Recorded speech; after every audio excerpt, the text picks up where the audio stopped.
రావణ్ అనే ఒక బ్రదర్ యూట్యూబ్లో ప్రశ్న అనే ఒక ఛానల్ రన్ చేస్తున్నాడు. కొంతమందికి జడా శ్రవణ్ కుమార్ సూట్ వేసుకుంటే భయం, కొంతమందికి జడా శ్రవణ్ కుమార్ ప్రెస్ మీట్ పెడితే భయం. ఈరోజు ఇక్కడికి వచ్చిన పోలీస్ అన్నలకు రెండు విషయాలు చెప్పాలన్నా. థ్యాంక్ యూ సో మచ్ మా తమ్ముళ్ళందరినీ మేనేజ్ చేస్తున్నందుకు. అయితే ఈ ఛానల్లో తను చేసే కంటెంట్ ఏంటి అంటే, ప్రస్తుతం ఏ రాజకీయ పార్టీ అధికారంలో ఉందో ఆ రాజకీయ పార్టీ ప్రజలకి ఏ విషయంలో న్యాయం చేయలేకపోయినాయో, ప్రజల మధ్యలో ఏ గొడవలని సెటిల్మెంట్ చేయలేకపోయాయో వాటిని ముందుకు తీసుకొచ్చి తన గొంతుగా ప్రజలకి న్యాయం చేస్తూ ఉంటాడు. పవన్ కళ్యాణ్ గారు, మీరు మాట్లాడిన భాష మేము మాట్లాడితే మీకు బాధ ఏంటి? మీరు మాట్లాడిన భాష మేము మాట్లాడితే మీకు బాధ. అయితే రావణ్ అనే ఈ బ్రదర్ను పట్టుకొని అరెస్ట్ చేశారు. కారణం ఏంటి అంటే, ఏలూరులో జరిగినటువంటి సభలో తన గొంతును గట్టిగా వినిపించిన కారణం చేత. ఇది అణచివేతకు సంబంధించిన సమస్య. నారా చంద్రబాబు నాయుడు గారు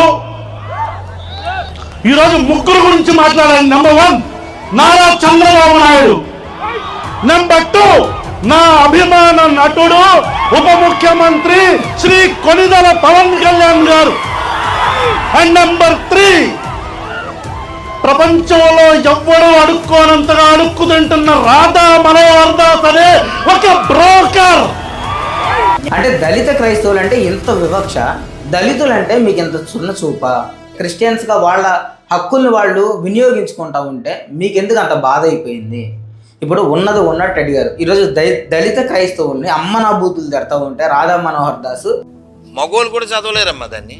బైబిల్ పనికిమాల పుస్తకం, పెద్ద పుస్తకం, నీకు పేరు పెట్టని దరిద్ర పుస్తకం. కనీసం రాధా మనోహర్ దాస్ని ఒక్క నిమిషం కూడా అరెస్ట్ చేయలేదు. ఒక్క సెకండ్ కూడా రాధా మనోహర్ దాస్ అరెస్ట్ అనే ఒక పోస్ట్ కూడా రాలేదు. ఎందుకని అంత వివక్ష? ఇది సెక్యులర్ కంట్రీ కదా, ఇక్కడ అన్ని మతాల వాళ్ళు అన్ని జాతుల వాళ్ళు బ్రతుకుతున్నారు. అయితే వీళ్ళందరిలో ఒక పార్టీకి లేదంటే ఒక రిలీజన్కి మాత్రమే కొమ్ము కాస్తూ మిగతా వాళ్ళందరినీ అణిచివేసే ప్రయత్నం ఎందుకు చేస్తున్నారు?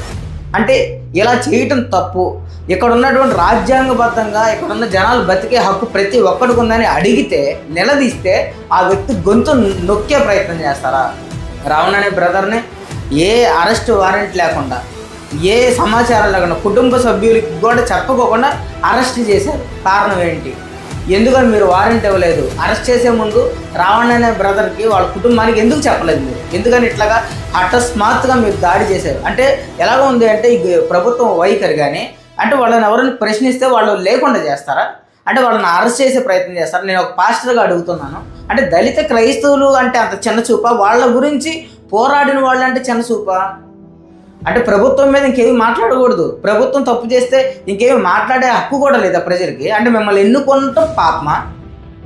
పవన్ కళ్యాణ్ గారిని నిలదీయడం జరిగింది, రాధా మనోహర్ దాస్ అనేవాడికి వార్నింగ్ ఇవ్వడం జరిగింది. ఎందుకని తెల్లారు లెగిస్తే రెండు చెక్క మొక్కలు 3 మేకులు అని నోటుకు వచ్చినట్టు వాగుతూ ఉంటాడు వాడు.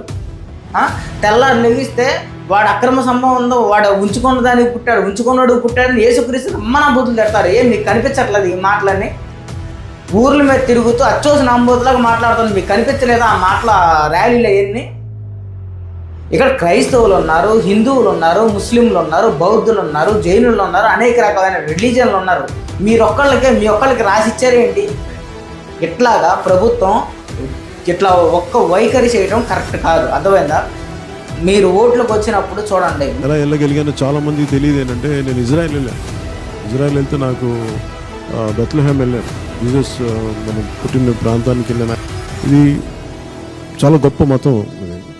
మీరు చర్చిలకు వెళ్ళారు, ప్రతి పాస్టర్ని ప్రతి చర్చి కలిసి వాళ్ళ ఆమోదంతో కూడా గెలిచారని గుర్తుపెట్టుకోండి.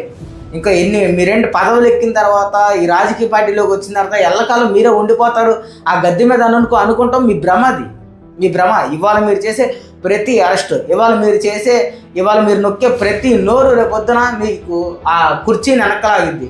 గుర్తుపెట్టుకోండి, దయచేసి గుర్తుపెట్టుకోండి. ఒక పాస్టర్గా నా ఆవేదన వినిపిస్తున్నాను. ఇప్పుడు మా మీద జరుగుతున్నటువంటి, మా దళిత క్రైస్తవుల మీద జరుగుతున్నటువంటి అన్యాయాన్ని అడిగినందుకు మీరు ఎందుకు ఇలా అరెస్టులు చేస్తారా? మాకు సమాధానం కావాలి. ఎప్పటికైనా గుర్తుపెట్టుకోండి. ప్రతి ఒక్కరు నేను చెప్తున్నాను, ఈ వీడియో చూసే ప్రతి ఒక్కళ్ళు అందరికీ షేర్ చేయండి. ఎందుకంటే ప్రతి ఒక్కరికి తెలియాలి, మనకున్న హక్కులు మనకు తెలియాలి. మనం ఇంతకుముందు ఈ కూటమి ప్రభుత్వం రాకముందు మనం ఏ విధంగా మనం ముందుకెళ్ళాం, మన దగ్గరికి పవన్ కళ్యాణ్ గారు వచ్చారు, చంద్రబాబు నాయుడు గారు వచ్చారు, మిగతా చాలామంది ఎమ్మెల్యేలు వచ్చారు. వాళ్ళందరినీ పిలిచి మనందరం ప్రార్థన చేసాం, మనందరం వాళ్ళని పైకి లాక్కొచ్చాం. అయితే ఈరోజు వాళ్ళు మన పేకల మీద కాళ్ళు పెట్టుకొని నుంచుండే ప్రయత్నం చేస్తున్నారు. అంటే అడిగే ఇది లేదా?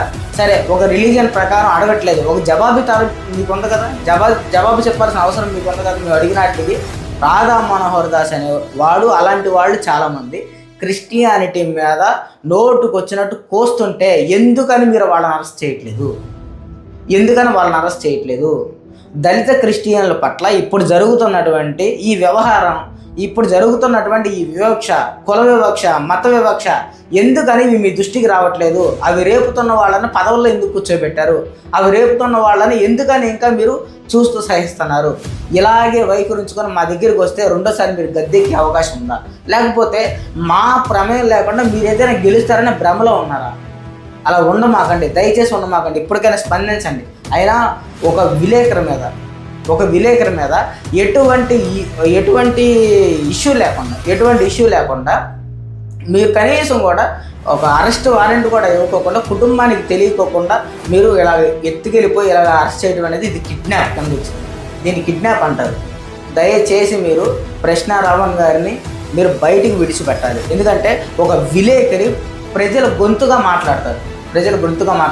ఇలాగ ప్రజల గొంతుగా ఉన్న వ్యక్తుల్ని అరెస్ట్ చేయడం పోలీసులకు కాదు, లేదా రాజకీయ నాయకులకు కాదు, యావత్తు మన ఆంధ్రప్రదేశ్కే చాలా పెద్ద దెబ్బ.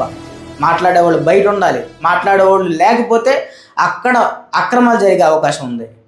ఓట్ల కోసం మా క్రైస్తవుల దగ్గరికి వచ్చినప్పుడు, దళితుల దగ్గరికి వచ్చి ఫోటోలు దిగినప్పుడు మీరంతా ఇదిగా మేము సపోర్ట్ చేసాం. ఈరోజు వాళ్ళు కనిపించట్లేదా? కాళ్ళ కింద చెప్పుల్లాగా కనబడుతున్నారా? అడిగితే గొంతులు నొక్కుతారా? ఇలా తీసుకెళ్ళిపోతారా? మమ్మల్ని అమ్మనాబుద్ధులు తిట్టారు రాధా మనోహర్ దాస్ అనేవాడు క్రిస్టియానిటీని.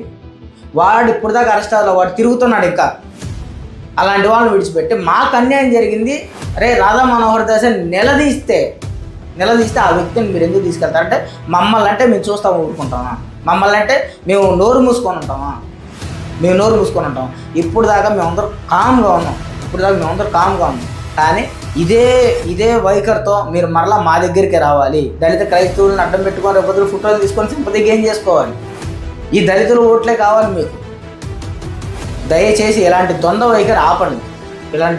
మీరు ఇమ్మీడియట్లుగా అంటే నేనేం చెప్తానంటే, ఒక పాస్టర్గా నేనేం చెప్తానంటే, ఇది తప్పు, ఇది చాలా తప్పు. ఒక రిలీజియన్కి కొమ్ము కాసి మిగతా వాళ్ళని చిన్న చూపు చూడడానికి కరెక్ట్ కాదు. ఇప్పుడు ఈ విషయం మీరు మామూలుగా అక్కడికి వెళ్ళి మాట్లాడచ్చు కదా, ఆ రోజు చెప్పొచ్చు కదా కొంతమంది అంటారు. నేను ఒక విషయం చెప్తున్నాను. ఇప్పుడు మరి మమ్మల్ని అన్నప్పుడు మీరు ఎక్కడ ఉన్నారు? అంటే మేము సభలు పెట్టి మాట్లాడి మా బాధలు మేము వినిపించేదాకా మీరు ఎక్కడున్నారు? మరి ఇన్ని రోజులు ఎందుకని మౌనాన్ని వహించారు?